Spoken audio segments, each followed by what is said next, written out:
ang mga kwento ng pag-ibig, kwento ng buhay at kwento ng pag-asa dito sa Barangay Love Stories. Love Stories.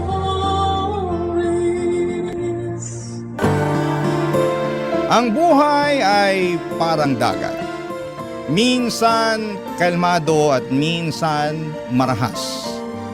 Ngunit ang bawat alon nito ay may daladalang aral na magbibigay lakas at pag-asa sa bawat pagsubok na ating tatahakin. Ikaw, kabarangay, matatawag mo bang kalmado ang buhay mo ngayon? Dear Papa Dudut, ang pagkakaroon ng tapat, mabait at maaasahang kaibigan ay isang biyayang walang kapantay. Sila ang kasama natin sa bawat ngiti at luha, sa bawat pag-asa at tagumpay. At mapalad ako na nagkaroon ako ng kaibigang nagbigay sa akin ng hindi malilimutang karanasan sa buhay na hanggang ngayon ay dala-dala ko pa rin hanggang sa aking pagtanda. Tawagin niyo na lamang po ako sa pangalang Makoy, 29 at isang factory worker. Simula pagkabata ay sa tabing dagat na ako nakatira, Papa Dudut. Kaya naman ang dagat na rin mismo ang humubog sa aking pagkatao. 10 taong gulang pa lamang ako noon at sumasama na ako sa aking ama para pumalaot at manghuli ng isda. Mahirap po ang buhay namin noon. 6 kaming magkakapatid at ako ang panganay na inaasahang tumayong pangalawang magulang sa mga nakababata kong kapatid. At tanging pangingisda ang ikinabubuhay namin. Paminsan-minsan ay naglalabada ang nanay ko pero isang beses lamang ito sa isang linggo tuwing may nangangailangan ng serbisyo niya. Papa Dudut, maagang nawala sa akin ang kabataan ko dahil bukod sa pag-aaral, naubos din ang oras ko noon sa pagtatrabaho. Mas lumala pa nga ang estado ng buhay namin noong nagkaroon ng hindi magandang pangyayari sa pamilya namin na mas sumubok sa tatag ko bilang panganay na anak.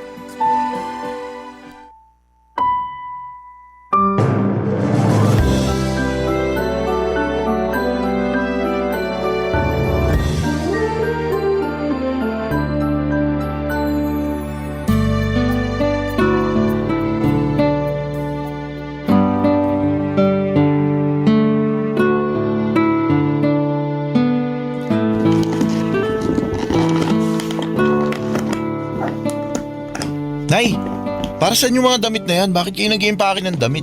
Wala bang nasabi sa'yo si Maring?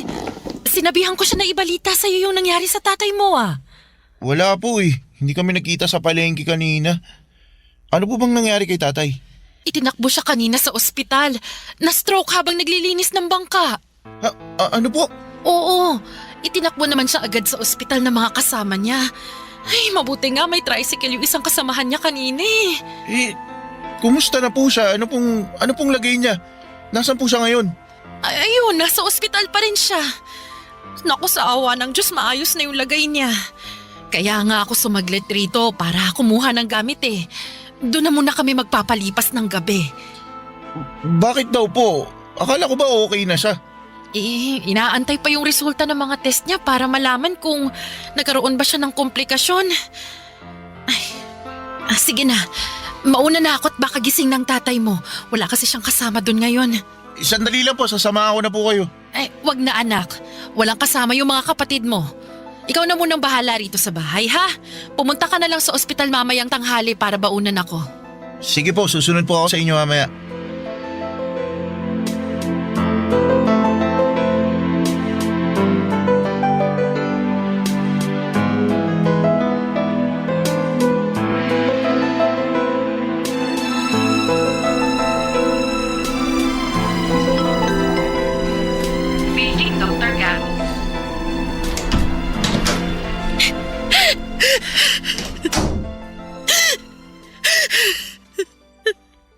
Nay, bakit po kayo umiiyak?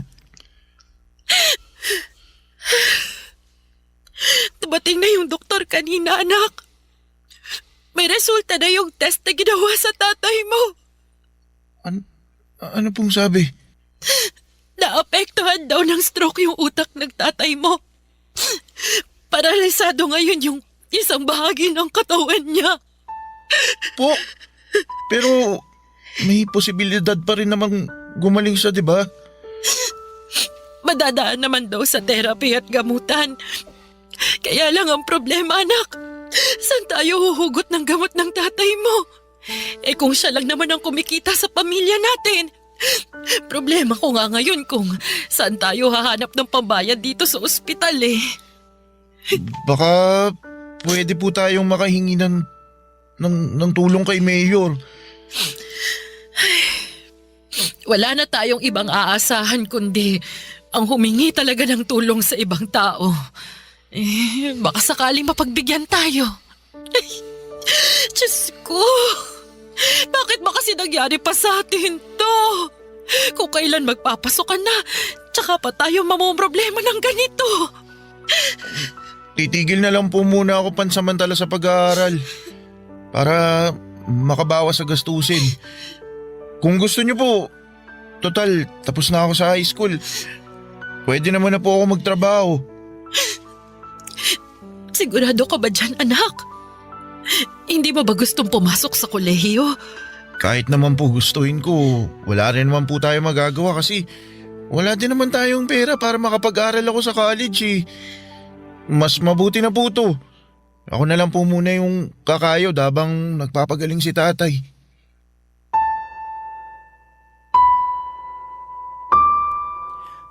Papa Dudut, dahil sa nangyari sa aking ama ay isang trabaho ang naipasa sa akin na hindi ko pwedeng talikuran. At yon ay ang magpakaama sa mga kapatid ko. Iba't ibang uri ng trabaho ang pinasok ko para lamang makapaglaan ng pera para sa pamilya namin. 2:00 pa lamang ng madaling araw ay bumabangon na ako para sumama sa mga grupo ng mangingisda na pumapalaot ng madaling araw. Pagsapit naman ng 5:00 ay umi-extra ako sa pagbubuhat ng banye-banyerang laman dagat na pinapadala sa iba't ibang palengke sa probinsya namin. Hindi pa doon natatapos ang araw ko dahil diretsyo naman ako sa palengke namin para maghanap ng mga tenderang nais magpalinis ng itinitinda nilang isda. Bago sumapit ang tanghali ay nagtutungo ako sa isang kilalang resort sa amin para naman magtrabaho bilang caretaker. At sa parehong pagkakataon ay lifeguard na rin sa lugar. Umaabot yon hanggang 7:00 ng gabi kapalit ng kakarampot na sahod na mas mababa pa sa minimum wage. Araw-araw, Papa Dudut, ay bugbog na bugbog ang katawan ko sa trabaho pero hindi ko magawang magreklamo dahil kailangan ko itong gawin bilang ako na lamang ang inaasahan ng pamilya ko. Mabuti na lamang at ng mga panahong yon ay meron akong mga kaibigang sumasama sa akin sa mga araw na kailangan ko nang makakasama at makakausap. Sina Neil at Sonia. Sa kanila ako humuhugot ng lakas. Sina ang dahilan kung bakit kahit papaano ay nababawasan ang pagod na katawan ko or pagod na nararamdaman ko sa pang-araw-araw, Papa Dudut.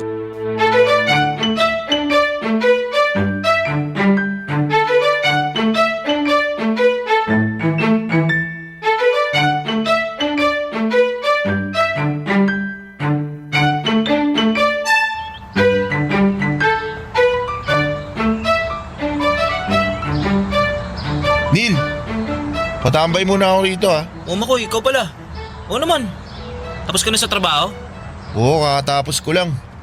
Nakapagod nga eh, may nag-birthday kasi sa resort. Daming pinagawa. Lali lang sa katawan mo ha. Baka mamaya sumunod ka sa tatay mo, mababaldado ka rin dyan. Sira ulo, hindi magandang biro yan boy. Di naman ako nagbibiro. May hangganan din yung katawan mo no. Kapag yan, pinwersa mo, di talaga malabong sa ospital din ang bagsak mo. Naalagaan ko naman na maayos tong katawan ko eh. Huwag na mag-alala. May ba tayo? Kumusta na pala yung nanay mo? May balita ka na ba sa kanya? Wala nga eh. Hanggang ngayon, di pa rin siya nagpaparamdam. Halos 2 linggo na simula nung umalis siya. Ano ba kasing ginawa niya? Ba't siya nagtatago? Ang sabi sa akin, nang scam daw siya eh. Pero di ako naniniwala dun. Mabait na nanay ko no.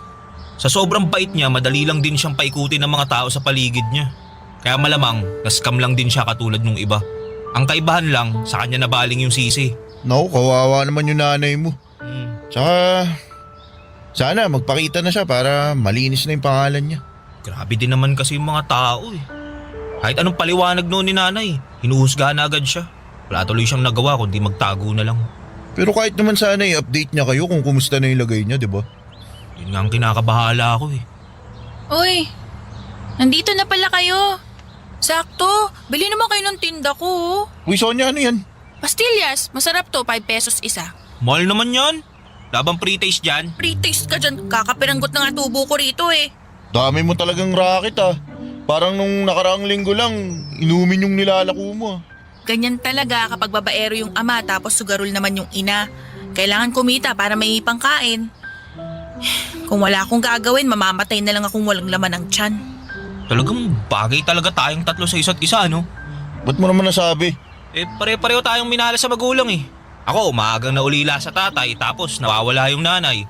Ikaw, Makoy, baldado yung tatay, walang trabaho yung nanay. Ito naman si Sonia, pareho din ang sitwasyon. Eh, hindi naman nila ginusto yung buhay na ganito eh. Siguro, minalas lang din sila sa buhay.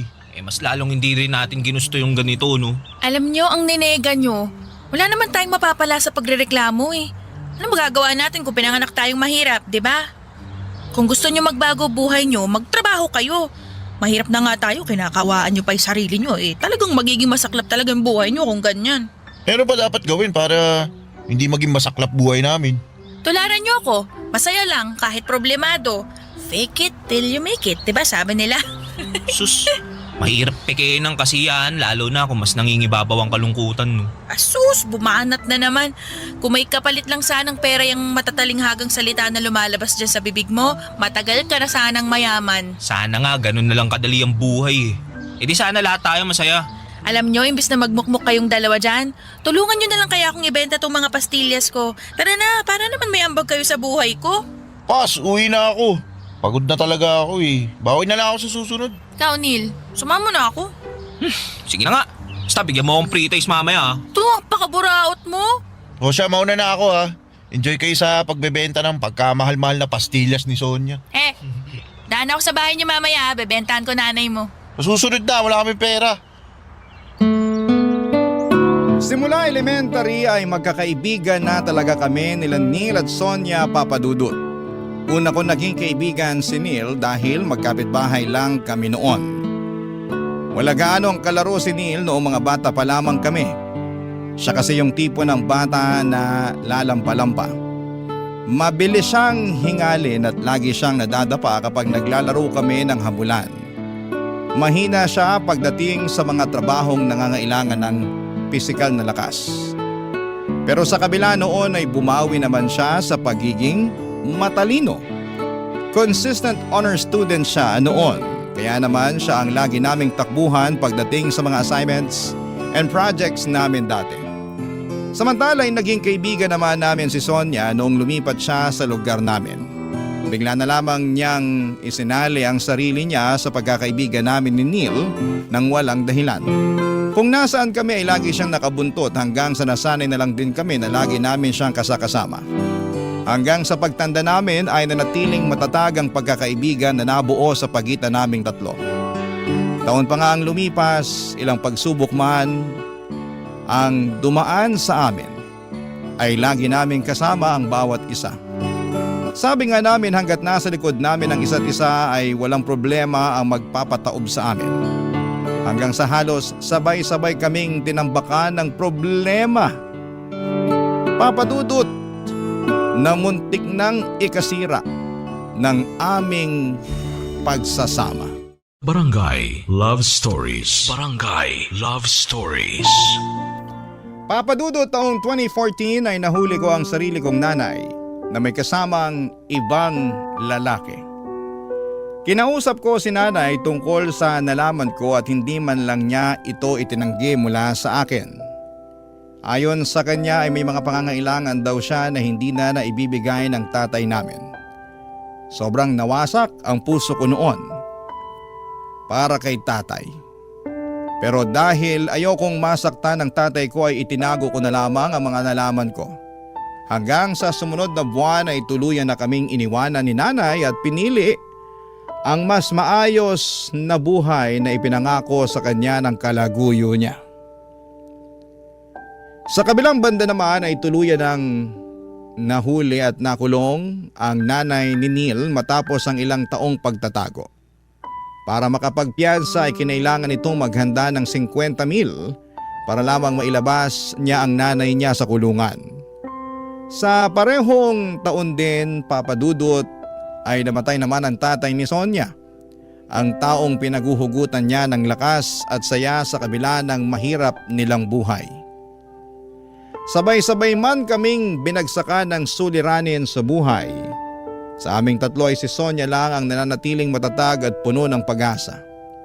Sa kabila ng pagpanaw ng tatay nito ay sa kanya kami humuhugot ng lakas para harapin ang bukas. Inaasahan na namin yon mula sa kanya. Dahil simula pagkabata ay likas na masiyahin talaga si Sonia. Iiyak lang siya saglit kapag malungkot siya, pero pagkatapos noon ay babalik na ulit siya sa dati niyang pagkatao na makulit at punong-puno ng enerhiya. Kaya naman noong mga panahong yon, si Sonia ang naging sandala naming dalawa ni Neil noong namroblema kami sa mga magulang namin.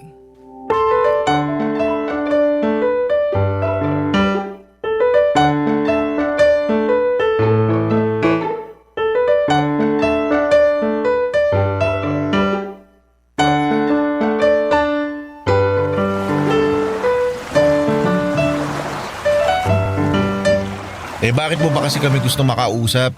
Dito pa sa tabing dagat, daming lamok dito. Siyempre, para kunwari nasa pelikula. Bagay na bagay kaya tong sunset sa pag-uusapan natin. Para memorable. Sus. Dami mong pakulo. Ano ba kasi yung pag-uusapan natin? May solusyon na ako sa problema niyong dalawa. Ito mga nakaraang buwan, wala na kayong ibang reklamo kundi yung mga buhay niyo eh. Nakakasawa ng pakinggan para mga sirang plaka.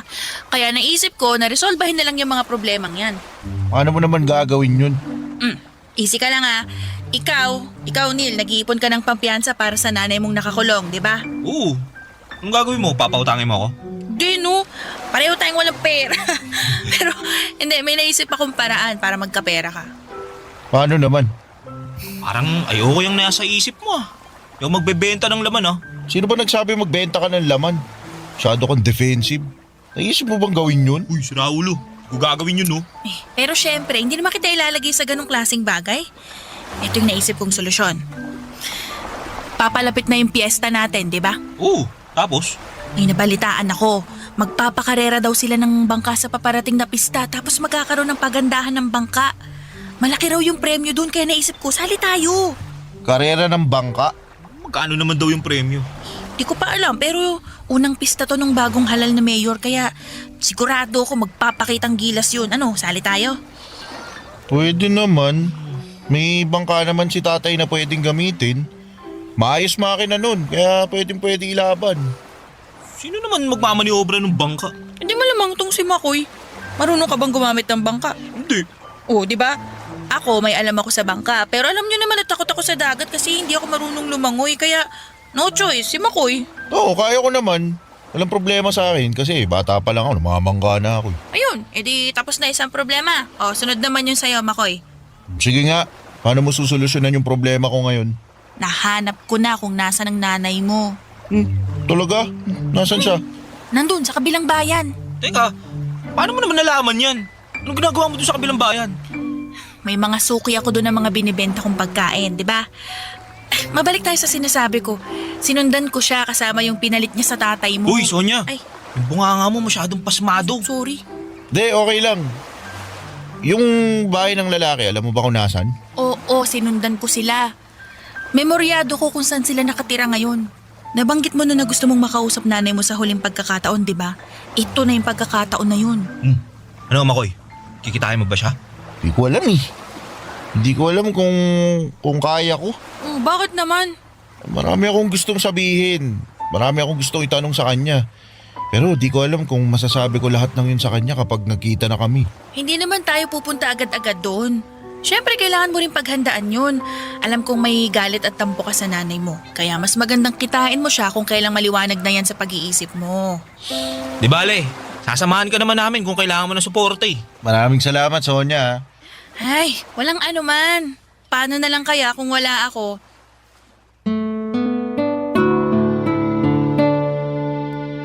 Mula sa udyok ni Sonia ay sumali kaming tatlo sa paligsahan at tinutukoy niya. Gamit ang bangka ni tatay ay sinimulan naming mag-isip ng magandang idedesenyo mula doon. Yun na rin ang plano naming isali sa karera dahil sa aming tatlo ay ako lang naman ang marunong mag-operate ng bangka na di motor. Sina Neil at Sonia naman ay natoka sa pagdidesign ng bangka gamit ang talento ni Neil sa pagdodrawing. Sa mga sumunod na linggo bago ang pista sa lugar namin ay sinimulan ng guhitan nila Neil ang bangka ni tatay. Kapag walang masyadong tao sa resort na pinagtatrabahuhan ko ay patakas naman akong nag-iinsanyo sa pagdadrive ng bangka para sa karera. Kasabay noon ay patuloy ang paghimok sa akin ni Sonia na kitain ko na ang nanay ko para makausap siya. Pero ng mga panahong yon ay hindi ko pa alam kung ano ang sasabihin ko sa nanay ko kapag nagkita ulit kami. Wala pa akong sapat ng lakas ng loob noon para masabi ko sa kanya ang mga gusto kong sabihin. Kaya pansamantala ko na lamang muna itong sinantabi at itinuong ko na lamang ang atensyon at oras ko sa paligsahan na sasalihan namin. Pero hindi rin naman nagtagal ang paghihintay ni Sonia dahil bago ang patimpalak. Nag-decide ako makipagkita na sa nanay ko, Papa Dudut. Kasama sina Neil at Sonia ay pinuntahan namin si nanay sa kabilang bayan kung saan siya nakatira kasama ang bago niyang kinakasama.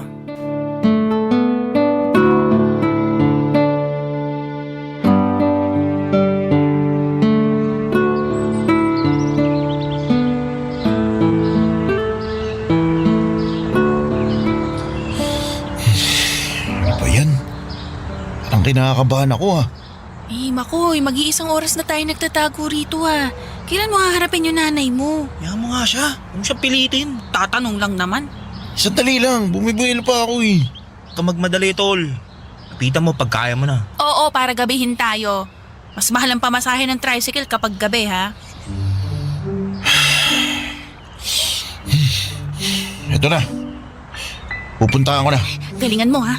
Talaga, Sonia. Bakit? Excited lang naman ako, Diyan lang kayo ah. Tayo niyo ako. Andito lang kami, ha? Don't you worry.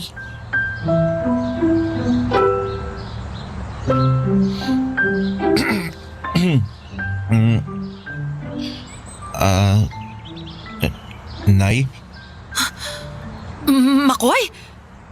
Anong ginagawa mo rito? Sandali, paano mo nalaman na nandito ako? Hindi na po yun mahalaga. Nagpunta po ako rito para makausap po kayo. Ano yun? May nangyari bang masama? May nangyari ba sa tatay mo? Wala po. Akala ko naman kung may nangyari ng masama. Anong ginagawa mo rito? Bakit mo ako gusto makausap? Hindi na po ba kayo babalik sa bahay? Anak, may bagong buhay na ako rito.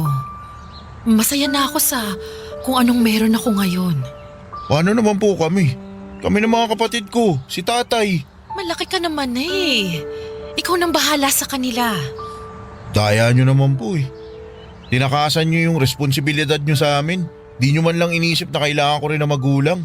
Kasama mo naman ang tatay mo eh. Pero iba pa rin po yung kumpletong pamilya.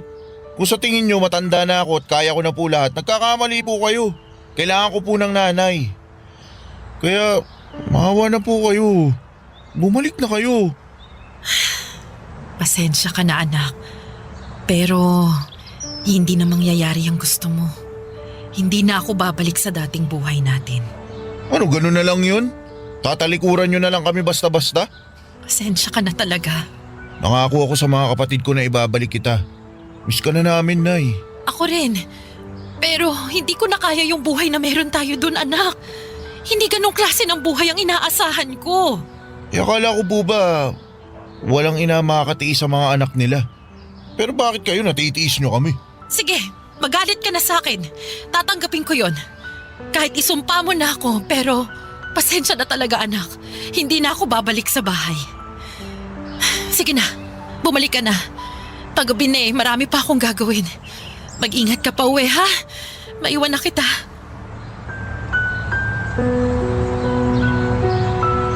Oh, Makoy, musta? Sasama daw ba sa'yo pa uwi? Hindi. Wala na nga siyang paki sa amin eh. Baka naman pwede natin siyang mapakiusapan. Wala na nga. Ayaw na nga niya. Ano pang mahirap intindihin doon? Oh, chill ka lang. Sungit mo naman. Hindi kasalanan nyo kasi to. Pinipilit-pilit nyo pa kasi ako eh. Uy, ikaw may gusto nito, di ba? Sabi mo gusto mo makausap nanay mo, edi tinulungan ka lang namin. Eh dapat di nyo na lang ginawa. Grabe, hindi ka na lang magpasalamat. Sonia, tama na yan. Ay hindi, hindi tama na sa atin siya magagalit dahil lang hindi niya nakuha yung gusto niya. So bakit ano ba gusto mo marinig? Mag-thank you ako sa'yo kasi ayaw na sa amin ng nanay namin. Ang gusto ko lang naman. O di thank you. Ano, masaya ka na? Uy, hindi man ganyan pre. Nag-aalala lang naman kami sa'yo eh. Hindi. Palibasa. Hindi nyo alam kung ano nararamdaman ko ngayon. Alam nyo, itigil na lang natin tong kahibangan na to. Yung mga naisip mong solusyon sa mga problema namin, mga walang kwenta. Ang sabi mo? Uy, tumigil na nga kayong dalawa dyan. Muhi na nga lang tayo. Hindi na ako tutuloy dun sa contest na sinasabi nyo.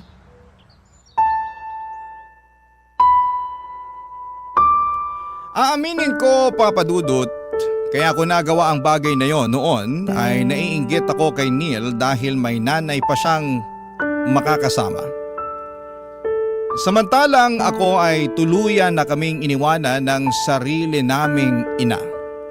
Medyo makasarili ako sa part na yon, lalo na't bangka ni tatay ang gagamitin sana namin para sa kompetisyon, pero bata pa ako noon at ang mga desisyon pa na ginagawa ko dati sa buhay ay nadadala pa ng mga emosyon ko.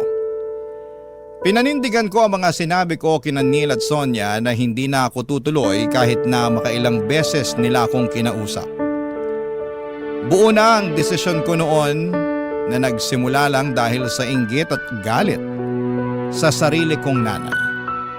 Kahit wala ako ay nagpatuloy pa rin sina Neil at Sonia sa plano nila. Nakahiram sila ng isang lumang bangka sa isa sa mga kapitbahay namin. Yun ang pinaayos nila at sinimulang disenyuhan.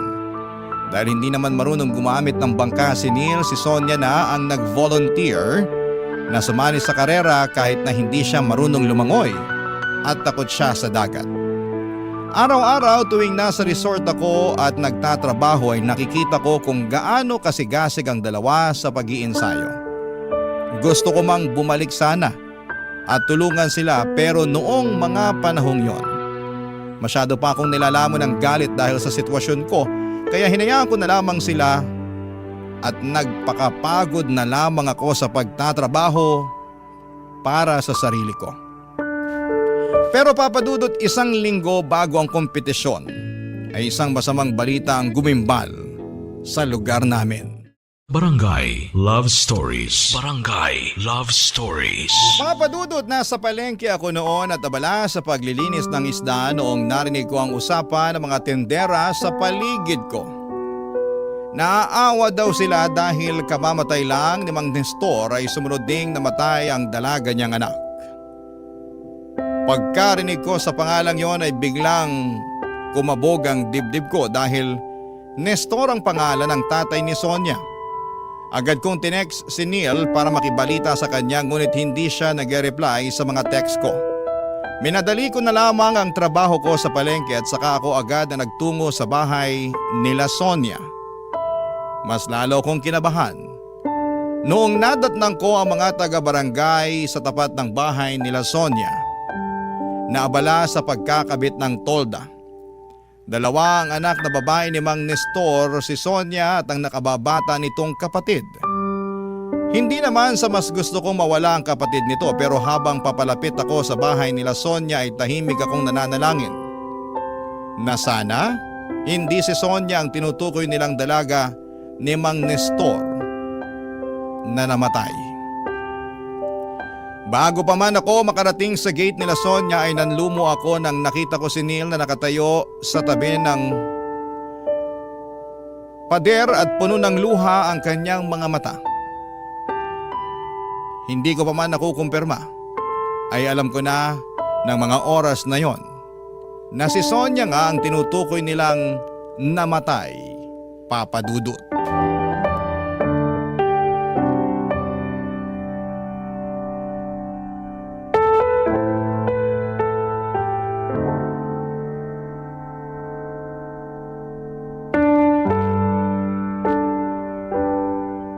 Neil?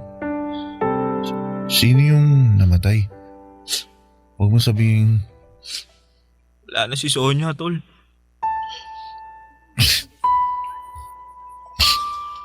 Sonia? Si Sonia? Anong... Bakit? Bakit? Anong nangyari sa kanya? Nag-iensayo siya para sa karera ng bangka eh. Sinabi ko naman sa kanya na wag nang tumuloy. Kasi malakas yung alon ngayon eh. Pero di siya nakinig. Ba't mo kasi siya hinayaan? Kilala mo si Sonia, tol. Kailan ba natin siya napigilan sa mga gusto niyang gawin? Lahat ng gusto niya, ginagawa niya kahit ano pa sabihin natin, di ba? Tikas kasi ng ulo niyan eh. Di na nga marunong lumangoy, nagpumilit pa. Kasalanan ko to eh. Dapat di na lang namin tinuloy yung laban. Kung hindi siya nagpumilit na sumali, di sana buhay pa rin siya hanggang ngayon. Di, wala kang kasalanan. Gusto ko lang naman niyang matulungan eh. Kung maghahanap kayo ng masisisi, ako dapat yun. Kasi ako yung may kasalanan ng lahat. Iniwan ko kayo eh. Diba? Dapat ako yun. Ako dapat yung nagpa-practice. Ako dapat yung nasa bangka, hindi siya. Alam mo, may punto ka, pre. Di mangyayari to kung di ka umayaw eh. Pero naintindihan nga namin. May pinagdadaanan ka, tsaka di namin kontrolado yung mga desisyon mo sa buhay, kaya hindi ka namin pwedeng sisihin sa nangyari. Pero may mga pagkukulang din tayo eh. Totoo din yan. Namatay siya dahil sa kagustuhan niyang makatulong sa atin. Pero nung siya na yung nangailangan, wala tayong nagawa. Sana nga, panaginip na lang to lahat eh. Tol, di ko ma-imagine, tol. Ang hirap paniwalaan na wala na si Sonia. Sobrang bata pa niya para mamatay. Hindi mo talaga masasabi kung ano mangyayari sa buhay natin eh. Teka, nandito na ba siya? Wala, nasa punerarya pa. Gumagawa pa ng paraan yung mga kamag-anak niya para makabili ng damit tsaka kabahong na gagamitin kay Sonia. Gusto ko siyang puntahan. Gusto ko siyang bantayan at samahan habang, alam mo yun, habang di pa siya nauuwi. Yun nga rin sana plano ko eh. Doon ako papunta ngayon. Tara, gusto ko magpaalam sa kanya sa huling pagkakataon.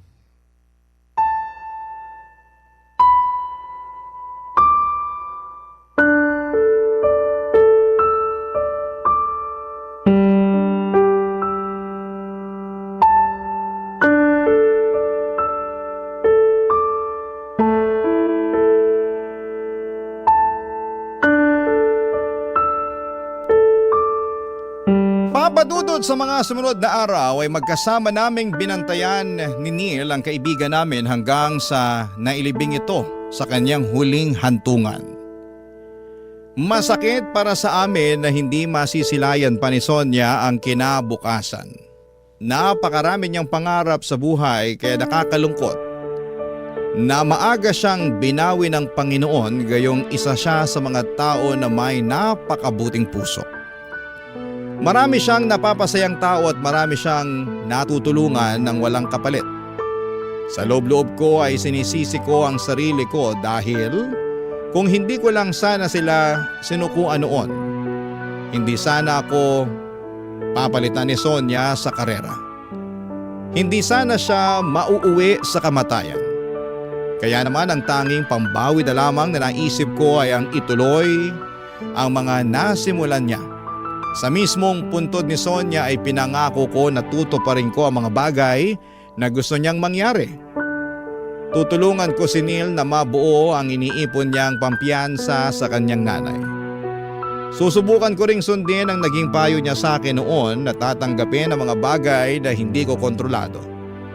At turuan ang puso kong magpatawad sa mga taong nakagawa ng mali sa buhay ko. Ilang araw bago magsimula ang fiesta sa lugar namin ay hinimo ko si Neil na ipagpatuloy ang pagsali sa paligsahan. Para na rin kay Sonia, Papa Dudut.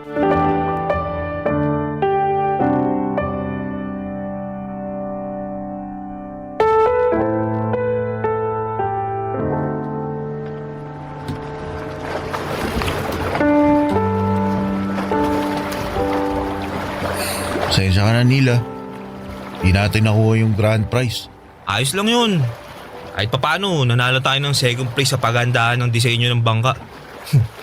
Wala na dito si Sonia pero hanggang ngayon, natutulungan niya pa rin tayo. Hindi dahil sa disenyo niya, di tayo mananalo eh. Kaya nga eh. Pero, paano na yan? Hindi pa rin yun sapat. Para sana sa pampiyansa ng nanay mo. Sus, kapag-iipunan naman yun eh. Huwag mo nang intindihin yun. Alam mo kung ano magandang gawin? Ano? Hati tayo sa premyo. Kailangan mo rin ng pera, di ba?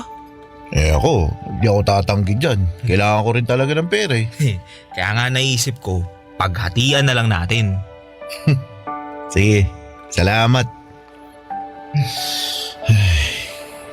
Alam mo, nandito lang si Sonia. Sigurado ako, puro reklamo aabuti nating dalawa mula dun. Nako, yung pa. Hindi tumatanggap ng pagkatalo yun. Baka awayin pa nga nun yung judge kasi hindi pinanalo yung design niya. Alam mo, nakakamiss talaga yung babaeng yun. Kung makakausap mo si Sonia ngayon, anong gusto mong sabihin sa kanya? Ngayon, marami. Gusto kong magpasalamat sa kanya kasi lagi niya akong pinaprangka sa mga bagay-bagay. Lagi niya akong pinapaalalahanan na may dulot na pag-asa yung bawat araw. Gusto ko siyang pasalamatan sa mga araw na tulad nito. Tuwing malungkot tayo, dismayado, lagi siyang nandyan para pagaanin yung loob natin eh.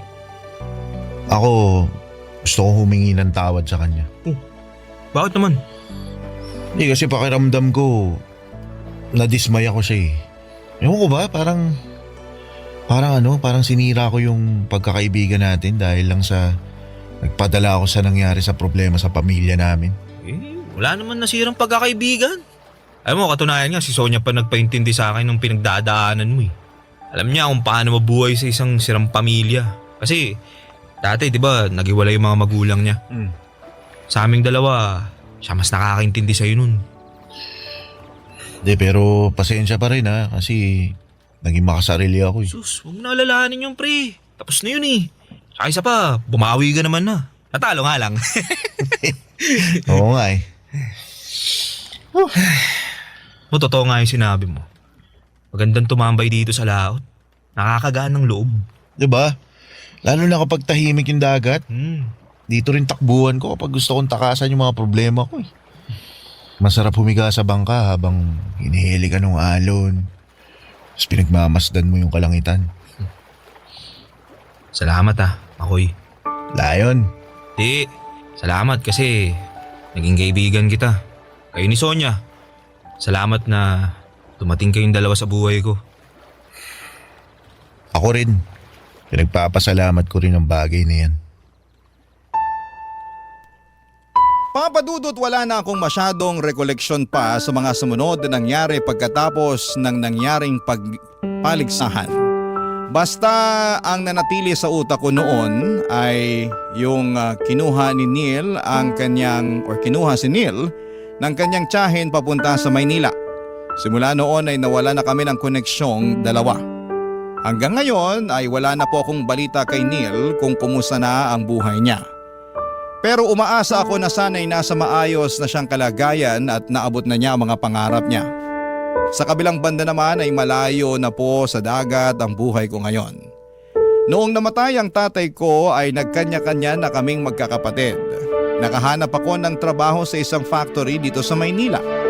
dito na rin po ako nakakilala ng babaeng napangasawa ko. Sa ngayon ay meron na po kaming 2 anak at hindi man sagana sa pera, pero masasabi kong meron naman kaming maayos at matiwasay na pamumuhay, kung saan ay hindi na triple ang pagod para lamang makaraos sa pang-araw-araw. Paminsan-minsan ay nagbabalik tanaw po ako sa mga karanasang pinagdaanan ko noong kabataan ko, at kasama na doon ang mga kaibigan kong sina Sonia at si Neil. Hanggang ngayon ay dala-dala ko pa rin ang mga aral na natutunan ko mula sa kanila, na kapag malakas ang alon, yon ang panahong sinusubok tayo ng problema. Maaring mabigat, nakakatakot at minsan ay tila tinatapon tayo ng tadhana kung saan-saan. Pero katulad po ng alon, laging humuhupa rin ang unos. Sa huli ang mahalaga ay matutunan nating sumabay sa pag-agos. Hindi natin kayang pigilan ang mga alon, pero kaya nating matutong lumangoy, magtiwala sa sarili, at manatiling nakatindig sa gitna ng hampas ng buhay. Hanggang dito na lamang po ang kwento ko, at maraming salamat po sa pagbibigay ng oras sa storya ng aking buhay. Ang inyong forever kapuso at kabarangay, Makoy. Anong say mo sa Barangay Love Stories na ito? Pagkwentuhan natin sa comment section yan. Ang mga kwento ng pag-ibig, kwento ng buhay at kwento ng pag-asa dito sa Barangay Love Stories. Love Stories. Kapag mahal mo raw ang isang tao, ilang ulit kang magpapatawad. Kapag mahal mo raw ang isang tao, ay uunahin mo lagi ang umunawa. Ikaw, kabarangay, ilang beses ka bang magpapatawad at uunawa? Dear Papa Dudut, isang mapagpalang araw sa inyong lahat sa Barangay LS. Ako nga pala si Harold, 31 years old, at gusto ko lang magsumbong sa inyo sa nangyari sa relasyon ko. May nakarelasyon ako na mas matanda sa akin ng 5 taon, siya si Leia. Matagal ko ng crush si Leia bago ko pa siya ligawan. Naging magkakilala kami dahil sa dating pinagtatrabahuhan namin. Gusto ko na siyang ligawan, unang beses ko pa lamang siyang nakilala. Ang saya kasi niyang kasama, maganda rin siya at kalog talaga. Sa tuwing kasama ko siya ay pakiramdam ko ay safe ako. Kakaiba siya sa lahat ng mga babaeng natipuhan ko noon, Papa Dudut. At kahit sabihing merong mas maganda sa kanya, pero iba ang hatak niya. Marami nga ring nagkagusto sa kanya sa dating pinagtatrabahuhan namin. Hindi siya nababakante, yon ang problema ko. Kaya hindi ako makasingit na maligawan siya. Hindi siya nawawala ng karelasyon. Oras na malaman ng mga lalaking kakilala niya na single na siya ay biglang hahaba ang pila. Madalas ako ang huling nakakaalam na single siya, kahit kami pa yung mas close sa isa't isa. Kaya madalas ako yung napag-iiwanan. Saka natatakot din akong ligawan siya dahil baka i-reject niya ako. Lalo't 5 taon ang tanda niya sa akin. Gayunpaman, kapag tadhana na gumawa ng paraan para mapansin ka ng taong gusto mo, wala na silang laban kahit sino pa ang iharap mo. Sa wakas, nung natapos na ang relasyon niya, ako naman ang unang nakaalam na single siya. Niligawan ko siya at pinagbigyan niya ako. Maswerte pa nga dahil inaya niya akong mag-live-in dahil wala na rin siyang kasama sa apartment niya. Pumayag ako, Papa Dudut. Pagkakataon ko na yon para ipakita sa kanya na ako ang karapat-dapat para sa kanya.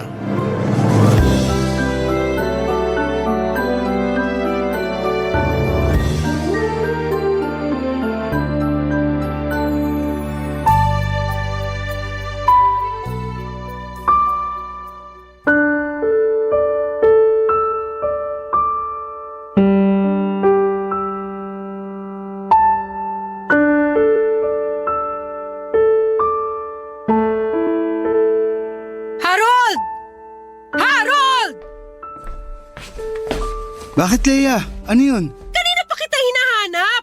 Ilang beses kitang tinatawagan sa messenger mo, hindi ka sumasagot. Nasa kwarto natin yung cellphone ko. Iniwan ko ron kasi binababad ko yung mga damit mo para mabilis ko na lang malaban mamaya pagkatapos kong mamalengke. Dapat kasi kahapon mo pa binabad yung damit ko eh. Ayan, nagmamadali ka na naman sa mga gawaing bahay ngayon. Sorry na po. Kahapon kasi nilinisan ko yung kwarto natin. Isa pa yan. Dapat nung isang araw ka pa naglinis ng kwarto natin. Ilang beses ko nang sinabi sa'yo na hindi ko na gusto yung amoy ng kwarto. Pero hindi ka nakikinig. Sorry talaga. Pero ngayon malinis na. Nag-spray pa ako ng Fabcon sa kama natin para mabango. Sintu-sintu ka ba? Bakit ka nag-spray ng Fabcon sa kama? Paano kung mangati ako? Hindi na mauulit. Sinubukan ko lang naman. Gusto ko kasi yung amoy ng Fabcon. Parang laging galing laundry shop. Mabango. Hindi mo na naman ginagamit ang utak mo. Ginagamit lang ang Fabcon sa huling banlaw at hindi sa mga tuyong tela. Hindi na nga mauulit. Buti sinabi mo yan. Hindi ko rin naman alam. Palitan mo yung bedsheet at yung punda natin. Ha? Ngayon na! Lahat ng inisprayan mo ng Fabcon. Ayoko magpantal-pantal dahil sa katangahan mo. Masusunod, ma'am. Ma'am? Nangiinsulto ka ba? Uy, hindi ah. Ganyan lang ang tawag sa mga misis na mga under the saya na mister. Ay di nangiinsulto ka nga. Feeling mo inaabuso kita? Ha? Ganun ba yon? Wala akong sinabing ganun. Biro lang naman yun. Sige, hindi na mauulit. Dami mo talagang kapalpakan! Inaayos ko naman po. Kahapon sabi ko wag mo lagyan ng okra yung pinakbit na pinaluto ko. Pero nilagyan mo pa rin. Alam mo namang ayoko ng okra. Hiniwalay ko naman yung okra bago ko hinain sa'yo. Gusto ko lang kasi ng okra sa pinakbit. Ako lang din naman ang kumain nun. Maski na! Inutos ko sa'yo na wag lagyan kasi ayoko ng okra. Hindi ka pa rin nakinig. Oh, tinanggal mo nga yung okra bago ihain sa akin. Pero nai-imagine ko pa rin na may okra yon. Hindi nakakatuwa. Nakakawalang ganang kumain. Sa susunod, makikinig na talaga ako sa'yo. Huling beses na yun, nalalagyan ko ng okra yung pinakbit. Huwag ka rin magkakamaling bumili ng okra at itambak sa kusina, ha? Iyahampas ko talaga yun sa mukha mo. Yes, boss! Boss! Joke lang po yun. Di ba sinabi ko wag mo akong bibiruin? Akala mo inaabuso kita? Okay, hindi na. Sorry. Hindi ka marunong makinig! Walang pumapasok sa utak mo! Aray, huwag ka namang manuntok. Sakit tuloy ng braso ko. Ikaw talaga, iba ka kung maglambing. Tumatawa ka pa? Nakuha mo pang magbiro? Akala mo nakikipagbiroan ako sa'yo? Ha?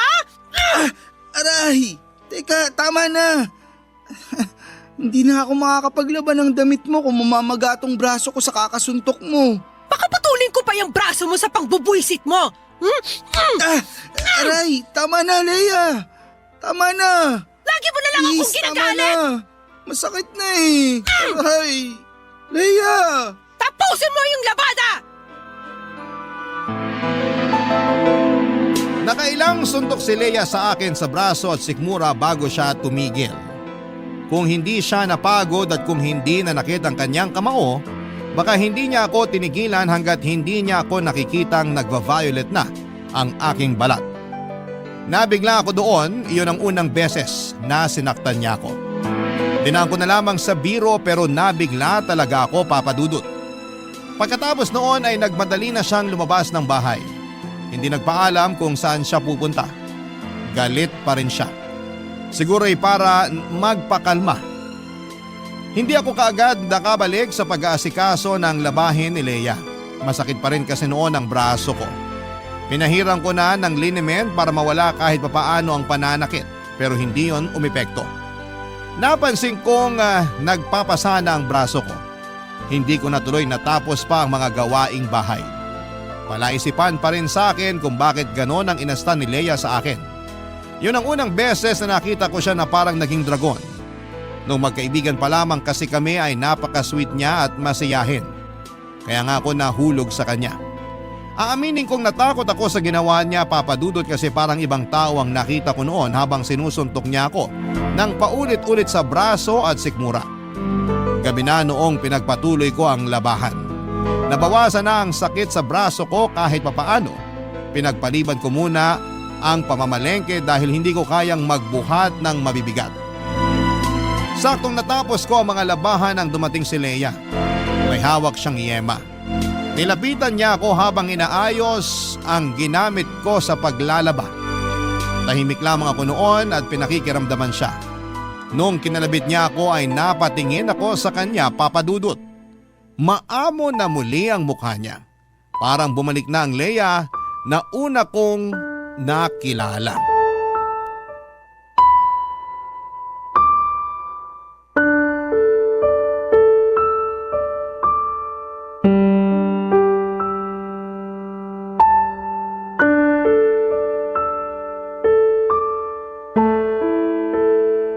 Kumain ka na ba? Hindi pa. Ikaw, Hindi pa rin. saan ka ba nagpunta kanina? Diyan lang sa tabi-tabi. Nagpawala ng galit. Sorry kung ginalit kita. Sorry din kung nasaktan kita. Pwede bang magbiro? Bakit? Gusto mo bang kumain ng pinakbet bukas? Ha? Kasi kulay talong na tong braso ko. Isaog na lang natin. Paborito mo ang talong, di ba? Huwag ka na magbiro ng ganyan. Nakonsensya na nga ako sa ginawa kong pananakit sa'yo eh. Ayos lang yun. At least ngayon, maamo ka na ulit. Saka nagsorry ka. Bihira kaya sa babayang nagsusorry. Ang swerte ko naman. Sorry talaga ah. Nadala lang siguro ako ng emosyon ko. Tapos parating na rin ang dalaw ko kaya ayun. Okay lang yun. Hindi naman na masyadong masakit ang braso ko. Binabaran ko kanina ng yelo. Yun nga lang, hindi ako nakapamalengke kanina. Ayos lang ba? Ako na lang ang mamamalengke bukas. Mag-relax ka na lang dito. Sure ka? Pwede naman kitang samahan bukas. Hindi na. May kasalanan ako ngayon sa'yo kaya babawi na lang ako bukas. Ako nang bahala sa pamamalengke. Ako na rin ang magluluto. I-check mo ha. Baka aksidente kang makabili ng okra sa palengke. Naku, ayaw na kitang makitang magalit. Joke lang yun. Huwag kang magalit. Natroma ka na ata sa akin. Ni hindi mo na magawa magbiro. Kasi naman, kakatapos lang nung pananakit mo sa akin kanina. Pero bukas, okay na ako. Hindi na mauulit yung pananakit ko sa'yo, promise. Last na yun. Natuto na ako. Alam ko naman na nabigla ka lang talaga. Marami rin naman kasi akong kapalpakan na ginawa eh. Kaya gets kita. Kahit na. Mali pa rin ang manakit. Nakuha ko kasi ito sa mga magulang ko eh. Hindi ko alam yan ah. Ano bang nangyari dati? Laging nagbubugbugan sina mama at papa noon. Nakikita namin magkakapatid yun. Tapos kapag mainit ang ulo ni mama kay papa, sa amin niya binubunton. Binubugbog kayo ng nanay nyo? Oo. Kaya nga tinakas kami ng lola ko sa kanya para iuwi sa probinsya. Nadyaryo pa nga kami dati. Kaya naman pala. Ang hirap ng pinagdaanan mo. Kaya siguro yung mga karelasyon ko dati, nanawa sa kakabugbog ko sa kanila. Kaya nila ako iniwan. Teka, binugbog mo rin mga ex mo? Kasi galit ako sa kanila. Kahit sa mga konting pagkakamali nila, nawawalan ako ng pasensya. Ang bilis uminit ng ulo ko. Ang bilis lang manakit ng kamay ko. Hindi ko rin alam yan. Pero sana, huli na tong pangbubugbog na ginawa mo sa akin ha. Kasi hindi to tama. Alam ko. Kaya nga nagsusorry ako ngayon. Aware na ako sa pagkakamali ko sa mga dating karelasyon ko. Hindi ko na yun uulitin sa'yo. Maswerte ako kung ganun nga. At maswerte ka dahil may peace offering ako sa'yo ngayon. Anong peace offering naman yan? Yema! Paborito ko to. Ito kasi madalas ang binibigay ni mama sa amin pag nagsusorry siya. Pagkatapos niya kaming bugbugin. Nilagay ni Leia ang yema sa palad ko at saka ako niyakap. Doon ay sinabayan niya ng iyak habang nagsusorry.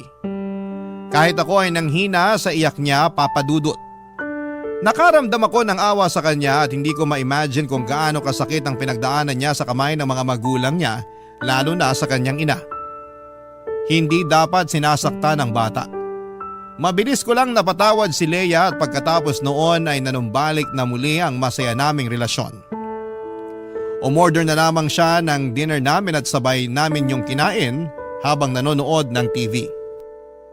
Hindi ko pa rin kinakain ang yemang binigay niya at gusto ko lang kasing merong paalala na kailangan kong protektahan si Leia mula sa trauma niya. Pero pinilit niya akong kainin yon sa palambing na paraan at kinain ko naman. Nakita kong masaya siya nung ginawa ko yon at hinalikan ko siya. Naging okay na talaga ang lahat. Kabaliktaran sa nakalakhang pamilya ni Leia ay masaya at mapagmahalang pamilyang nakagisnan ko, Papa Dudut. Wala akong naging problema sa pagpapalaki at pag-aaruga sa akin ng mga magulang ko. Sa mga magulang ko rin natutunan kung paano ang tamang pagmamahal. Bata pa lamang ako, ang expressive na nila sa mga nararamdaman nila para sa isa't isa. Lagi naming nakikitang magkakapatid na magkayakap at nagsasabihan ng I love you sa isa't isang mga magulang ko. Pinakita nila yon sa amin para malaman namin sa murang edad na dapat ay ganon ang trato kapag nakahanap ka ng taong mamahalin. Nakita ko rin sa mga magulang ko kung paano nila suportahan ang isa't isa, Papa Dudut, kahit may mga pagkakaiba sila at may mga pagsubok na pinagdaraanan. Kaya yun ang plano kong gayahin sa relasyon namin ni Leia. Ipapakita ko sa kanya kung paano ang tamang pagmamahal para tuluyan na niyang makalimutan ang kanyang masalimuot at nakakatakot na nakaraan noong bata pa lamang siya. Barangay Love Stories. Barangay Love Stories. Sa pagdaan ng mga araw, linggo at buwan ay hindi na naulit pa ang pananakit ni Leia sa akin. Marunong na siyang magpigil, Papa Dudut. Nasiyahan ako roon lalo't binibida niya yon ang pinakamatagal na hindi siya nanakit ng karelasyon. Siyempre proud ako dahil nakatulong ako doon. Lagi ko kasing sinusunod ang mga sinasabi niya para hindi na siya magalit pa. Natuto na akong makinig ng mabuti. Aminado kasi ako noon na minsan o madalas ay hindi ako masyadong nakikinig lalo na kapag marami akong ibang iniisip. Pero dahil nga sa huling engkwentro namin ni Leia, natuto na ako doon, Papa Dudut. Alam kong kailangan ko lamang siyang pakinggan para hindi na maulit yon. Saka lagi ko siyang sinasabihan ng mga magagandang bagay tungkol sa kanya at feeling ko ay nakaapekto yon. Turo kasi ni nanay sa akin, lagi ko raw purihin ang mga babae sa mga magagandang nakikita ko sa kanila. Nakagaganda raw yon ang mood ng babae lalo kung galing mismo sa puso ko. Yon ang tinandaan ko at yon ang ginawa ko. Nakatulong naman. Lagi nang masaya si Leia at parang nagbago ang aura niya. Mabilis lang na lumipas sa mga araw at sumapit na ang unang Pasko na magkasama kaming dalawa, Papa Dudut. Sa apartment lamang kami nag-celebrate ng Pasko para makatipid. Nagluto ako ng lumpia, spaghetti, chicken wings at macaroni salad. Nakalatag na yon sa mesa bago pa sumapit ang Noche Buena. Habang hinihintay na mag-alas 12 ng hating gabi, tinawagan ko ang mga magulang at kapatid ko para batiin sila ng Merry Christmas. Yun ang unang beses na hindi ko sila makakasama sa Pasko at aaminin kong medyo nakakaramdam ako noon ng lungkot. Natagalan nga ang usapan namin sa telepono dahil pinakita pala nila lahat ng handa nila at napakwento pa si nanay tungkol kay tatay.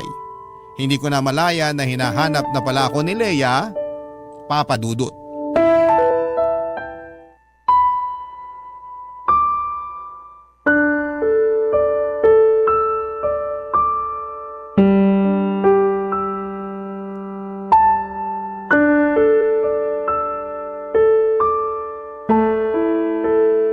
Hoy Harold!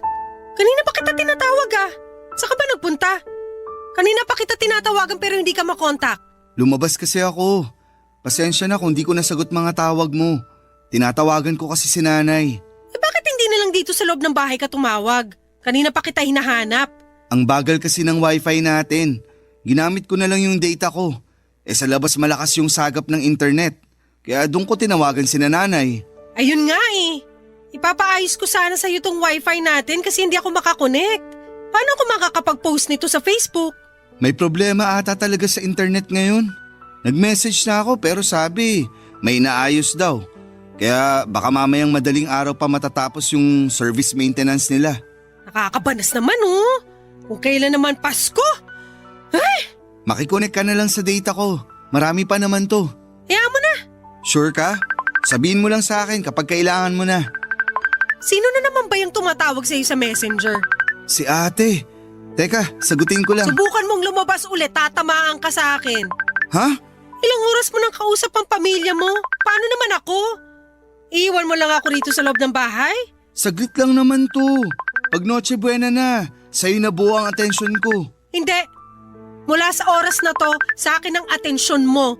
Unang Pasko natin magkasama tapos babaliwalain mo lang ako.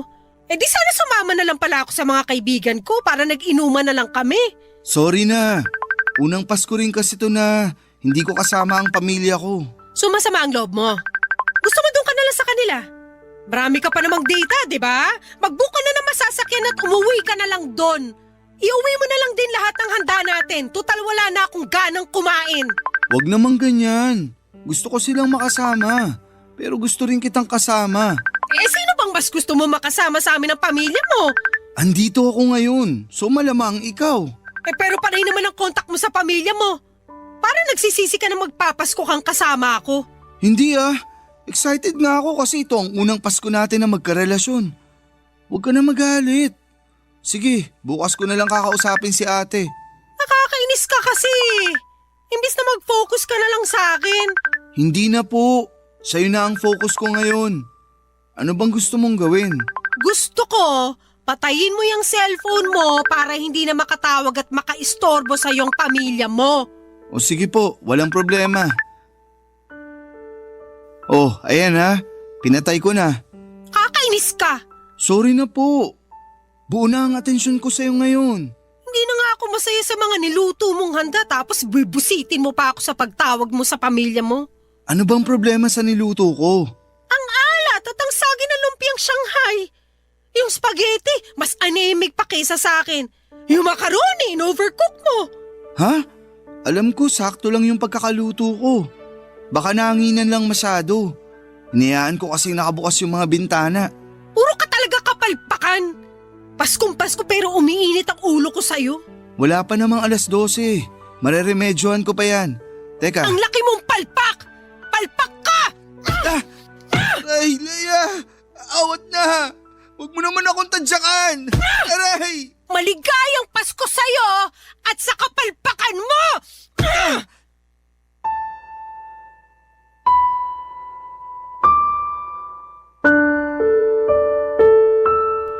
Tinadyakan sa hita, sinuntok sa muka at sikmura. Yan ang paulit-ulit na ginawa sa akin ni Leia Papadudut. Sinabunutan din niya ako at sinubukang ihampas ang ulo ko sa mesa. Kung saan ay nakalatag ang mga handa namin. Buti na lamang at nakapalag ako. Pero sa ibang mga ginawa niya ay hindi na ako nakalaban pa. Ayoko rin namang lumaban dahil ayoko siyang masaktan. Hinayaan ko na lamang siya dahil alam ko mapapagod din siyang saktan ako, Papadudut. Noong hiningal at nasaktan na ang mga kamay niya ay doon na niya ako tinigilan. Nagkulong siya sa kwarto at doon nagwala na sinabayan pa ng pag-iyak. Napasili pa ang mga kapitbahay namin dahil sa mga narinig. Hiyang-hiya ako pero wala akong ibang magawa. Nakailang beses akong kumatok sa kwarto para pagbuksan niya ako. Pero hindi niya ginawa yon. Lumagpas na ang 12:00 pero ayaw pa rin niyang lumabas. Nasa labas lamang ako ng kwarto at hinihintay na pagbuksan niya ako. Hindi ko na alam kung aling parte ng katawan ko ang sumasakit dahil halos nagsabay-sabay na yon. Sinabayan pa ng pagkalam ng sikmura dahil sa gutom. 3:00 na ng madaling araw nang lumabas si Leia sa kwarto at kinumusta ko siya, Papadudut. Niyakap niya ako at nagsorry. Inaya ko na siyang kumain at tumango lamang siya. Nagutom siya at naparami ang kain niya habang ako ay nakatingin lamang sa kanya at nakakaramdam na ng takot. Nang mapansin niyang nakatitig ako sa kanya ay may kinuha siya sa kanyang bulsa. Isang yema. Inabot niya sa akin at tulad ng dati simbolo yon ang pagsusori niya sa akin. Hindi pa man ako okay noon pero ngumiti ako at tinanggap ang yema na inabot niya. Doon na siya ngumiti at magana na ulit na kumain. Hindi ako halos makakain noon dahil iniinda ko ang sakit ng pangbubugbog niya sa akin. Nagkaroon ng mga pasa at latay sa buong katawan ko. At pagkatapos ng Pasko, pagbalik ko sa trabaho ay napansin ng katrabaho ko at dati kong kaklase sa college na si Julie ang mga bakas ng pananakit ni Leia sa akin. Papa Dudut.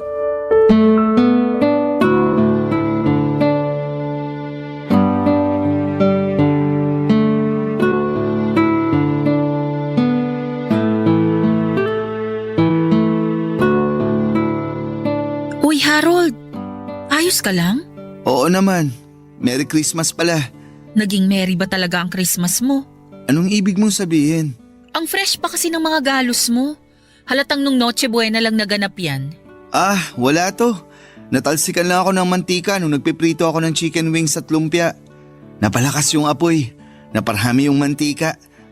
Nakwento ko ba sa'yo dati na binubugbog ako ng ex-husband ko? Ha? Talaga? Wala kang naikikwento tungkol dyan. Kaya alam kong nagsisinungaling ka. Hindi kita hinuhusgahan ha. Kasi dati, takot din akong aminin yung totoo. Sinusubukan ko pa ngang protektahan ng ex-husband ko. Ayos lang naman kasi ako. Yan din ang sinabi ko. Pero alam ko sa loob-loob ko, hindi ako okay. Ano bang gusto mong sabihin ko? Sinasaktan ka ba ni Leia? Hindi to magagawa sa akin ni Leia. Gusto mo talagang isipin ko na mantika ang nanakit sa'yo? Nagkapasa ka dahil natalsikan ka ng mantika? Nahulog lang din ako sa hagdan. Nagmamadali kasi ako sa pagbaba. Ayun, nadulas ako. Ang classic. Yan ang madalas kong ginagamit na dahilan kapag nahuhulihan akong may pasa sa muka.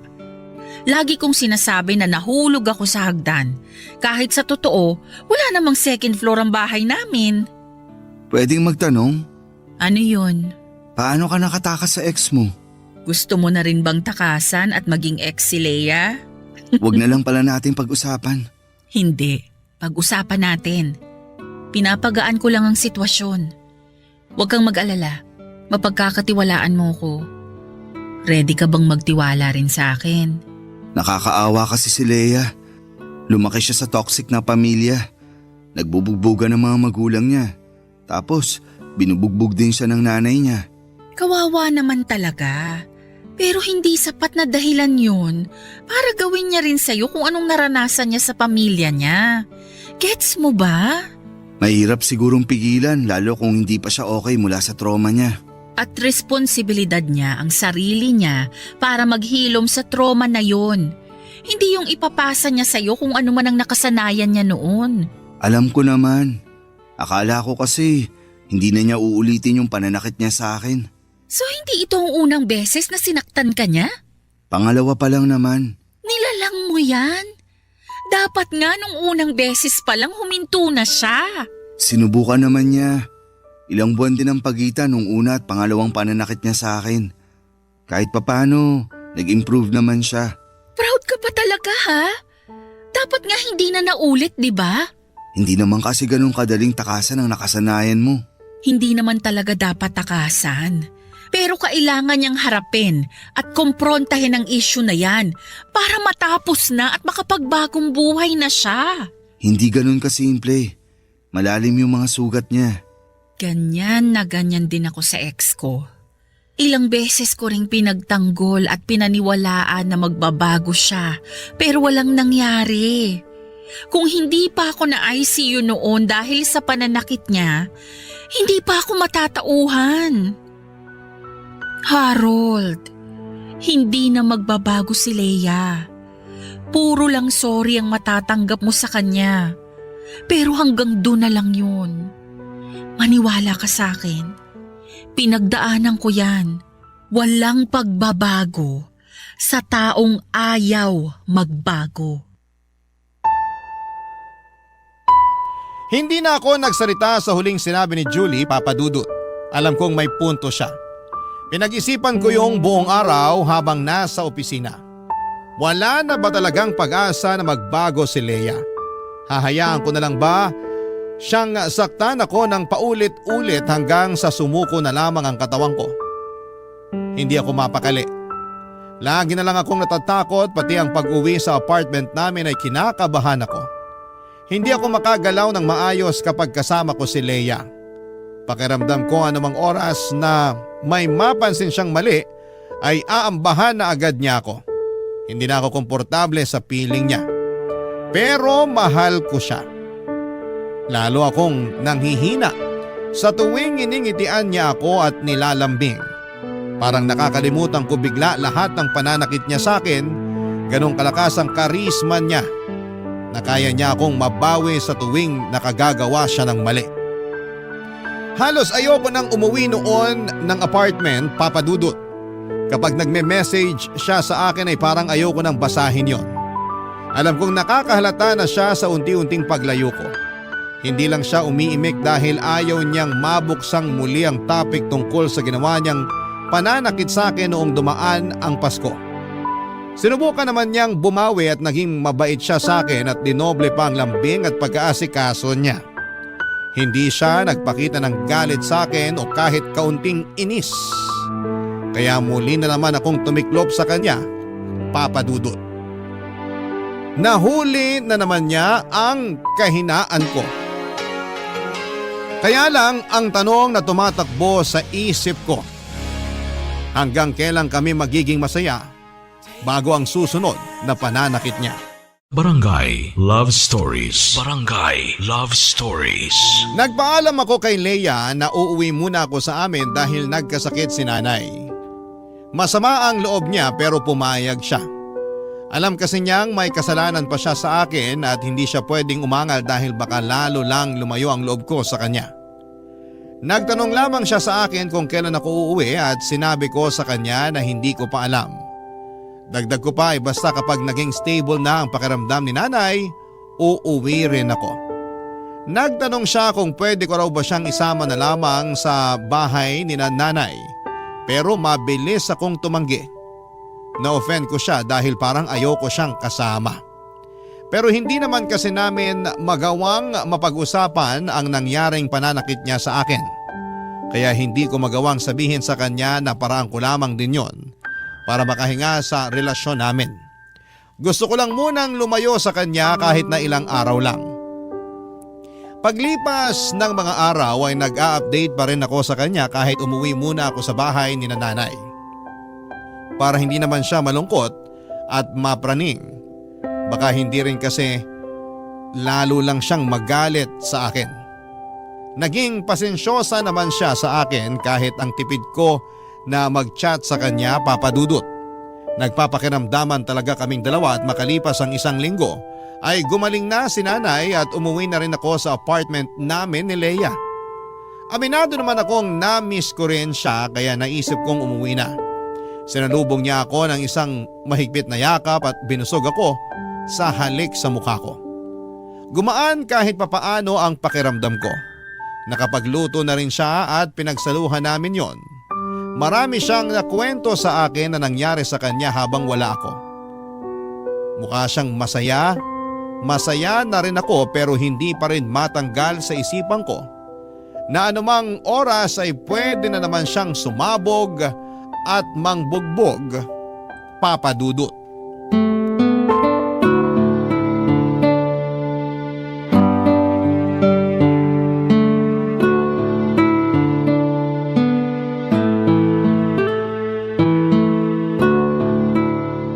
Mabuti umuwi ka na.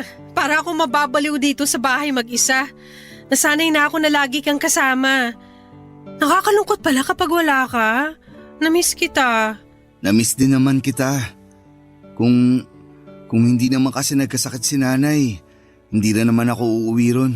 Okay na yon. Ang importante, andito ka na. Labas tayo mamaya. Okay lang? Kape tayo ron sa katabi nating coffee shop.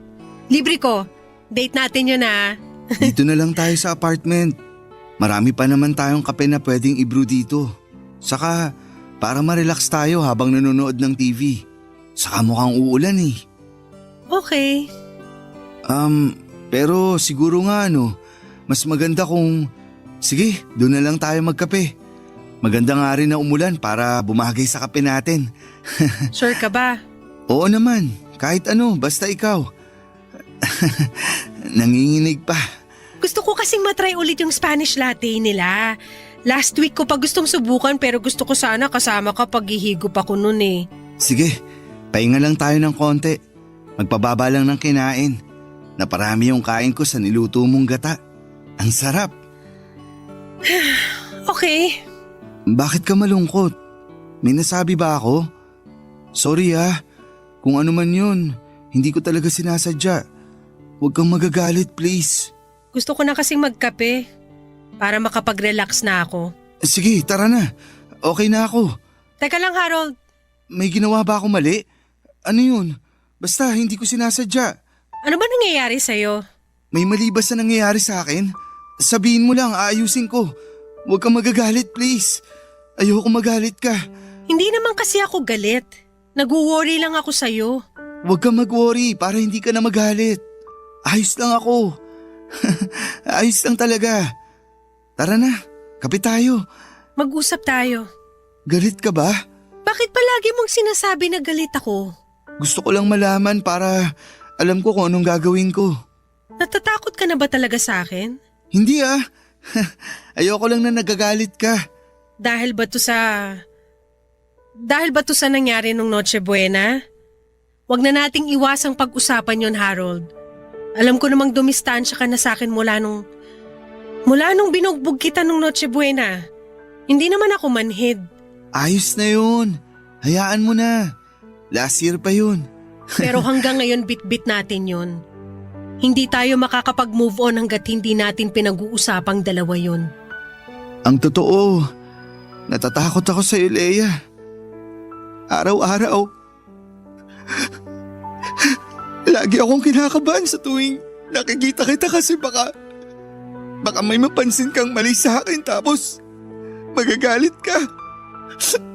Tapos mananakit ka. Hindi ko na kasi kaya yun. Nakakatakot. Hindi pinaranas to sa akin ng magulang ko. Pero bakit kailangan kong danasin yun sa'yo? Mahirap na bang patawarin yung mga maliliit na pagkakamali ko? Kasi sinusubukan ko naman. Kasi mahal kita. Pero minsan, ginagawa ko na lang lahat ng gusto mo kasi natatakot ako sa'yo. Di ba mali yun? Mali na ginagawa mo lang yung isang bagay kasi natatakot ka. Di ba dapat ginagawa mo yun kasi masaya ka? Sa unang pagkakataon ay hinayaan kong umagos ang sakit. Nagsumbong ako kay Leia sa sama ng loob ko sa kanya. Hinayaan kong umiyak ako na hindi ko naman nakasanayang gawin noon. Hindi ko siya matignan sa mga mata at nakaharang din ang mga braso ko sa mukha ko para mailagan ko kung sakali mang mapikon siya sa mga sinasabi ko. Pero hindi ko na pala kailangan ang mga braso ko para depensahan ang sarili ko dahil hindi naman ako sinaktan ni Leia. Pag-angat ko ng tingin sa kanya ay sinabayan niya ako ng iyak. Naramdaman ko ang awa niya para sa akin. Sinubukan niya akong yakapin pero umilag ang katawan ko dahil inaasahan marahil ng katawan ko na sasaktan niya ako. Sinusubukan lamang akong protektahan ang katawan ko. Doon na umiyak ng malakas si Leia. Sinaktan naman niya ang sarili niya. Sinampal niya ang mukha niya. Sinabunutan ang buhok niya at pinigilan ko siya at doon ay bigla siyang nanghina at niyakap ako. Yumakap ako pabalik para maramdaman niyang ligtas siya sa mga braso ko. Nung humupa na ang emosyon namin ay doon na kami nakapag-usap ng kalmado. Sinabi niya sa akin na gusto na niyang magbago at sana'y matulungan ko siya. Natatakot na rin daw siya sa mga posible pa niyang magawa dala ng trauma niya. Kaya naman minabuti naming dalhin siya sa isang psychiatrist para maipagamot ang kinakaharap niya. May anger issues si Leia at marami pang lumabas na ibang mga mental health issues niya. May mga nireseta na sa kanyang mga gamot na inumin at masipag naman niyang sinunod lahat ng sinabi ng doktor sa kanya. Sinikap talagang ayusin ni Lea ang mga issues niya sa sarili at mga issue niya sa nakaraan niya. Natuwa ako. Lalo't nakita kong hindi na siya palaging galit at hindi na rin nananakit. Naging kampante na akong muli sa kanya, Papa Dudut. Sinuportahan ko siya at mas minahal, lalo para magtuloy-tuloy na ang kanyang pagbabago. Masaya ako sa nangyari sa kanya at hiniling ko na sana'y tuluyan na niyang maiwan ang nakaraan niya, Papa Dudut.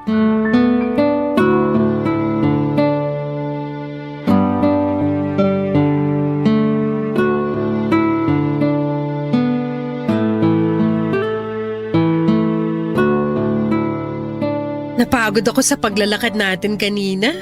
Ginutom ako bigla. Ako rin.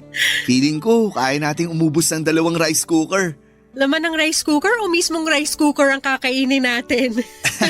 Isama mo na yung cord ng rice cooker. Kaya ko yun ngatain. Teka, magsasayang na ako. Umupo ka muna. Mamili ka na ng mapapanood natin. Okay lang ba sa'yo na initin ko na lang yung natirang ulam kagabi? Oo, ayos lang. Bago mapanis. Para di masayang. Pakigawa na rin ako ng sausawan ha. Toyo na may maraming kalamansi at dinurog na siling labuyo. Love you! Harold, sa weekend ba okay lang kung pumunta tayo ng Zambales? Gusto ko kasi magdagat. Nako, hindi ako pwede sa weekend. Pupunta kami ni nanay sa Quezon. Gusto raw niyang mamasyal dun sa mga pinsan niya. Ah, ganun ba? Hindi ba pwedeng sa ibang weekend na lang kayo pumunta ng Quezon ng nanay mo?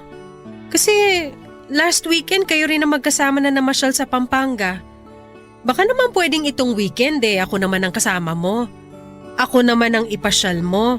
Negative. Nakahanda na si nanay na pumunta ng Quezon. Nakaimpake na nga rin. Excited na talaga siyang makipag-meet and greet sa mga pinsan niya. Ah, ganon? Bawi na lang ako sa'yo sa susunod ha. Promise, babawi ako. Huwag ka nang bumawi. Magsama na lang kayo ng nanay mo. Alam mo kung ano pa yung magandang bonding nyo? Bumalik ka sa matres niya at magstay ka doon ng 9 months. Lea, teka. May mali ba sa pagsama ko sa nanay ko? Wala! Ayos nga yun Patunayan mo sa akin na isa kang mama's boy.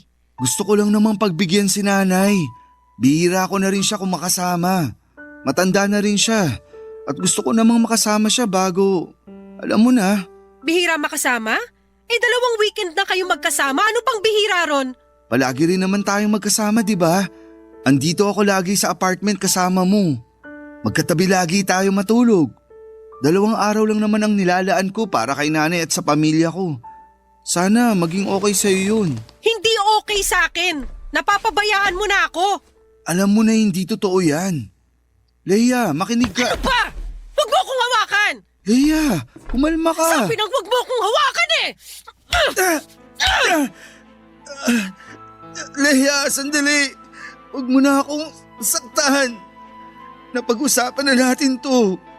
Hindi ka naman hanakit, di ba? Pinabayaan mo ako! Galit ako sa'yo! Dapat ka nang masaktan! Aray! Teka, Lea. Humiha ka ng malalim. Hinga lang, Lea. Akala ko ako na lagi ang uunahin mo! Hindi mo manakit. Pero hindi pala! Please! Hindi ka marunong tumapad ng pangako! Sinungaling! Katulad ka rin ng mga magulang ko! Nasasaktan na ako, Lea. Please naman. Huwag kang babangon dyan sa sahig kung ayaw mo makatikim palalo ng sakit! Saktan mo lang ako. Sige. Para mailabas mo na lahat ng galit mo. Talaga? Ano, kaya mo ba? Ha? Gusto mo palang nasasaktan ka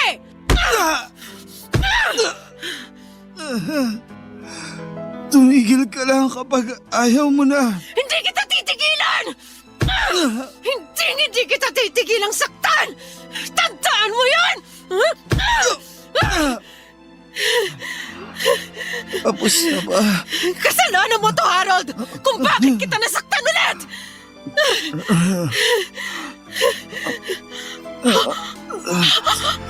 Sorry!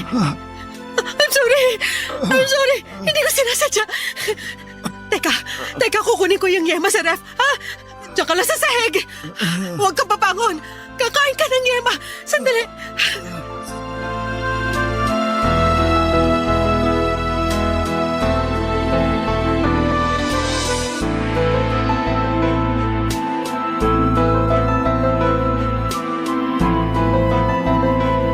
Tumakbo si Leia at iniwan ako para kunin ang yema sa ref. At tulad ng dati, iyon ang paraan niya para mag-sorry sa akin. Habang nasa kusina si Leia ay sinikap kong makatayo. Nilakad ko ng paika-ika ang daan papunta sa pintuan. Lumabas ako ng bahay at tinayaan kong nakabukas ang pintuan at saktong may dumaang taxi at agad ko yung pinara. Nagpahatid ako kina nanay at nabahala ang taxi driver sa akin dahil dumudugo ang ilong at labi ko. Nanlalabo na rin ang paningin ko dahil namumula na ang mga mata ko dahil sa paulit-ulit na pagsuntok ni Leia sa akin. Nagsabi ang taxi driver na ihahatid na lamang niya ako sa ospital pero pinigilan ko siya. Gusto ko na lamang makauwi kina nanay. Habang nasa biyahe ay napaiyak na lamang ako. Hindi dahil sa sakit ng pangbubugbog ni Leia sa akin, kundi dahil sa kasalanan ko mula sa kanya. Nakatakas na ako, Papa Dudut, tulad ng pagtakas ni Julie sa kanyang dating asawa. Totoo pala ang sinabi niya. Hindi na magbabago ang mga katulad ni Leia. Maswerte akong nakayanan ko pang maglakad paalis sa apartment namin ni Leia. Hindi kagaya ni Julie na hindi na nakalakad paalis sa bahay nila ng dating asawa niya at tanging ambulansya na lamang ang nagtakbo sa kanya papunta sa ospital. Pagkarating ko sa bahay, sinalubong ako ni nanay. Panayang iyak niya sa nadatnan sa akin. Hindi siya nagtanong pero niyakap niya ako at sinabing hindi na siya papayag na mangyari ulit sa akin yon. Nakauwi na ako. Nakauwi na ako mula sa mga taong totoong nagmamahal sa akin. Sa ngayon naman, Papa Dudut, ay naghilom na ang mga pasako sa katawan pero patuloy pa rin akong naghihilom mula sa trauma na inabot ko mula kay Leia. Lagi po akong binabangungod sa tuwing napapanaginipan ko kung paano akong saktan ni Leia noon. Aaminin kong nakaapekto ng malala ang ginawa ni Leia sa akin, sa aking pag-iisip at hirap akong makabangon dahil doon hanggang ngayon. Hindi rin nakatulong na patuloy siyang lumalapit sa akin para humingi ng tsansa para magkabalikan kami. Lagi siyang may dalang yema para humingi ng sorry. Hindi ko yon tinanggap. Katulad ng hindi ko pagtanggap sa mga ginawa niya sa akin noon. Aaminin kong hindi ko pa siya napatawad pero aaminin kong may pagmamahal pa rin ako para sa kanya. Isang bagay lang ang alam kong kailangan kong tanggapin at aminin. Hindi na ako babalik sa kanya at hindi ko nahahayaang maulit pa ang dati. Hanggang dito na lamang po ang kwento tungkol sa bahaging ito ng buhay ko at sana ay nakapagbigay ako sa inyo ng aral kung sakali mang may mga kabarangay na parehas ko ang pinagdadaanan. Isang mahigpit na yakap sa inyong lahat na dumaan sa mapang-abusong relasyon. Hindi kayo nag-iisa. Huwag kayong matakot, mananalo rin tayo at makakawala. Maraming salamat muli sa lahat ng mga bumubuo ng Barangay Love Stories. Ang inyong kabarangay forever, Harold. Barangay Love Stories. Barangay Love Stories. Ako, gigil na gigil talaga ako sa nangyayari sa kwento natin. O ikaw, kabarangay, kumukulo rin ba dugo mo? Pwede kang mag-iwan ng comment sa ating comment section. Nagustuhan ng iyong napakinggan? Ituloy yan via live stream sa www.gmanetwork.com/radio. Barangay LS 97.1 forever.